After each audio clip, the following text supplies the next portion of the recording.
안녕하십니까, 휴먼라이프TV입니다. 오늘은 거짓말쟁이들의 특징에 대해 알아보겠습니다. 첫째, 눈접촉입니다. 거짓말하는 사람은 종종 눈을 피하거나 과도하게 눈을 마주칠 수 있습니다. 이는 자신을 숨기려는 노력입니다. 둘째, 신체 움직임입니다. 자주 손을 주머니에 넣거나 무의식적으로 얼굴을 만지는 등의 행동을 보일 수 있습니다. 그러한 행동은 긴장감과 불안의 표현입니다. 셋째, 말의 흐름입니다. 거짓말을 할 때는 말이 흐트러지거나 반복되는 경우가 많습니다. 또한 질문에 빠르게 답하지 못하고 잠시 머뭇거리는 경향이 있습니다. 넷째, 목소리의 변화입니다. 거짓말을 할 때는 목소리가 흔들리거나 톤이 변할 수 있습니다. 이는 신경 쓰여서 나타나는 일시적 변화입니다. 마지막으로 이야기의 일관성입니다. 세부 사항에 대해 물어보았을 때 앞뒤가 맞지 않는 답변을 하거나 이야기가 바뀌는 경우 주의가 필요합니다. 거짓말쟁이들이 말을 자주 바꾸는 이유는 여러 가지가 있습니다. 주된 이유는 다음과 같습니다. 거짓말은 사실이 아니기 때문에 이를 기억하고 유지하는 것이 어렵습니다. 거짓말을 한 사람은 이전에 했던 말을 기억하지 못하거나 세부 사항을 잊어버려서 말을 바꾸게 됩니다. 처음에는 상황에 맞춰 거짓말을 했지만 시간이 지나면서 상황이 변하거나 새로운 정보가 나타나면 그에 맞춰 말을 바꿔야 합니다. 이를 통해 자신의 거짓말을 유지하고자 합니다.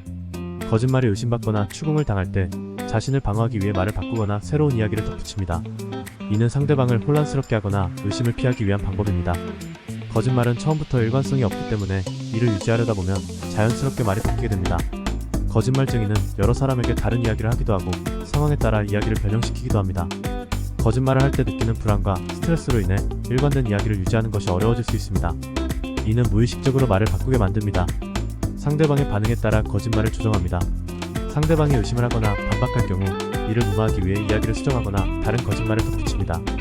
결국 거짓말쟁이가 말을 자주 바꾸는 것은 거짓말을 유지하고 상황을 통제하려는 시도로 볼 수 있습니다. 그러나 이런 행동은 오히려 거짓말이 탄로날 가능성을 높이는 결과를 초래할 수 있습니다. 또 거짓말이 들켰을 때 사람들은 다양한 반응을 보일 수 있습니다. 거짓말쟁이들은 보통 자신의 거짓말이 드러났을 때 몇 가지 공통적인 행동을 취합니다. 처음에는 사실을 부정하고 거짓말이 아니라고 주장할 수 있습니다. 상황을 합리화하려고 변명을 하거나 거짓말을 했던 이유를 설명하려고 합니다. 당황해서 잠시 침묵하거나 말수가 줄어들 수 있습니다. 상대방을 공격하여 주의를 다른 곳으로 돌리려 하거나 거짓말을 지적한 사람을 비난할 수 있습니다. 갑자기 태도가 변화하여 더 방어적이거나 불안해질 수 있습니다. 화제를 돌리거나 다른 이야기를 꺼내 주의를 분산시키려 합니다. 자신의 거짓말을 인정하고 사과하며 용서를 구할 수 있습니다. 상황을 무마하기 위해 농담을 하거나 웃음으로 넘기려 할 수 있습니다.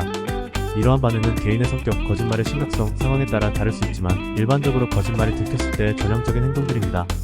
거짓말은 다양한 요인에 의해 발생할 수 있으며 반드시 가정교육의 문제로만 설명되지 않습니다. 심리학 전문가들은 거짓말의 주요 원인으로 사회적 압박, 개인적인 불안감, 그리고 자존감 문제 등을 꼽습니다. 물론 가정교육도 중요한 역할을 합니다. 가정에서 정직과 신뢰의 가치를 강조하면 자녀들은 올바른 행동 양식을 배우게 됩니다. 그러나 이것이 거짓말을 하지 않는 유일한 방법은 아닙니다.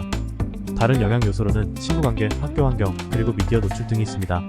이 모든 요소들이 복합적으로 작용하여 개인의 행동 패턴에 영향을 미칩니다. 되도록이면 거짓말쟁이들과 어울리지 않은 걸 추천합니다. 오늘은 여기까지 하겠습니다. 시청해주셔서 감사합니다.